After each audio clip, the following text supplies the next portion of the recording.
ठरलं तर मग या मालिकेच्या येणाऱ्या भागामध्ये आपण पाहणार आहोत की इकडे अर्जुन सायलीला घेऊन आपल्या घरी येतो, तेव्हा पूर्णाई आणि अस्मिता अर्जुनला बोलते की सायलीला या घरात स्थान नाही, ती या घरात येऊ शकत नाही। तेव्हा अर्जुन चिडतो आणि बोलतो काय नाही येऊ शकत, की मी या घरचा मुलगा आहे आणि सायली या घरची सून आहे आणि तिचा हक्क कोणी नाकारला तर मी वकीलच्या नात्याने मी तुमच्यावर ॲक्शन घेऊ शकतो। मग कोण काही बोलू शकत नाही आणि सगळे गप्प बसतात आणि त्यानंतर सायलीचा गृहप्रवेश होतो। तेव्हा सायलीच्या घरप्रवेशात कोणी इंटरेस्ट ठेवत नसल्यामुळे अर्जुन माप ठेवतो, त्यात तांदूळ वाटतो, सुपारी ठेवतो।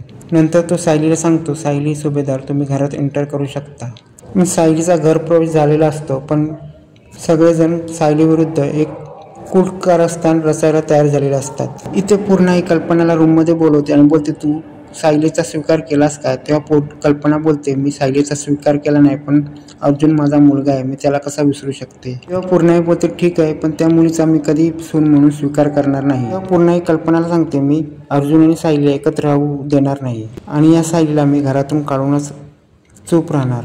आणि तेव्हा पूर्णाई आणि प्रिया ही सायली विरुद्ध कपट कारस्थाने रचायला सुरुवात करतात। तेव्हा इथे अस्मिता प्रियाला फोन करते आणि बोलते सायलीने अर्जुन या घरामध्ये गृहप्रवेश केला आहे, पण पूर्णाईला सायलीचा विरोध आहे।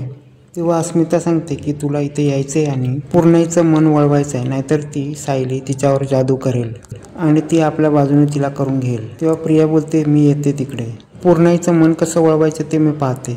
तेव्हा इथे प्रिया पूर्णाईला भेटते आणि बोलते की तू सायलीचा स्वीकार केलास का? तेव्हा पूर्णाई बोलते नाही। मग तू या दोघांना तर तुम्ही सायलीला या घरातून हाकलून द्या ना आणि तिला शपथ घाल आणि तू हिला इकडून बाहेर काढ। तेव्हा पूर्णाई प्रियाचा ऐकून सायलीला या घरातून कपटी विचाराने तिला या घरातून काढण्याचा प्रयत्न करायला जाते आणि जसा अर्जुनला वचनात अडकवायचा प्रयत्न केला तसा सायलीला पण वचनात अडकवण्याचा प्रयत्न करायला बघते। पूर्णाई सायलीला बोलतो तू या घराचा विचार करतेस ना, मग तुम्ही दिलेल्या वचनाला तू जाग आणि तू या घरातल्या लोकांना आपलं असं मानत असेल तू तर या घराला तू ताबडतोब सोडून जा।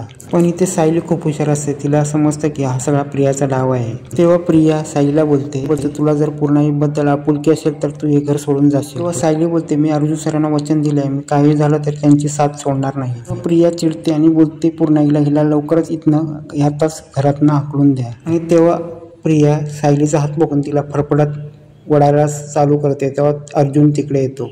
तेव्हा अर्जुन चिडतो प्रियावर आणि बोलतो प्रिया हे काय चाललंय? मम्मा तू बघतेस ना हे काय चाललंय, तू आमच्या बाजूने होतीस ना, आता परत हे काय चाललं? तेव्हा कल्पना नाटक करून बोलते हे सगळं पूर्णाईच्या बोलण्यावरून चाललंय आणि ही प्रिया हे पूर्णाईच्या बोलण्यावरच करत आहे। तेव्हा अर्जुन कल्पनाला बोलतो बस झालं तुझं, तू आता डबल डोलकी आहेस, तू दोन्ही बाजूनी वाजायला बघतेस। तेव्हा पूर्णाई चिडून उठते आणि बोलते आताच्या आता हिला सायलीला माझ्या इथून हाकलून द्या आणि तिचा हात पकडते। तेव्हा तिथे सगळे येतात आणि अर्जुन खाली बसतो आणि बोलतो मिसेस सायली तुम्ही मला सोडून जाऊ नका। तेव्हा सायली अर्जुनला पाणी देते आणि बोलते मी तुम्हाला कधी सोडून जाणार नाही आणि कोणी माझ्यावर दबाव टाकण्याचा प्रयत्न केला तरी मी जाणार नाही। आणि अर्जुन स्टेबल होतो आणि सायली पेटून उठते आणि बोलते काय चाललंय तुमचं आता?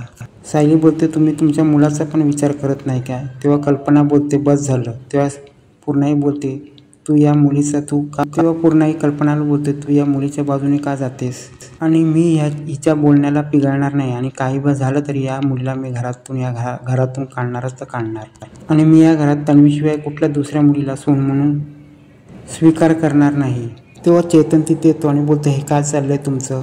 तुम्ही त्या नालायक तन्वीच्या आहारी गेलायत आणि तुम्ही सगळं हे करताय आणि तुमच्या सुनेला तुम्ही खऱ्या सुनेला घराबाहेर काढायला बघताय आणि ही तन्वी तिच्या फायद्यासाठी तुमचा वापर करून घेत आहे आणि तुम्ही तिला मदत करताय आणि तुम्ही अर्जुन सायलीला वेगळं करू शकत नाही।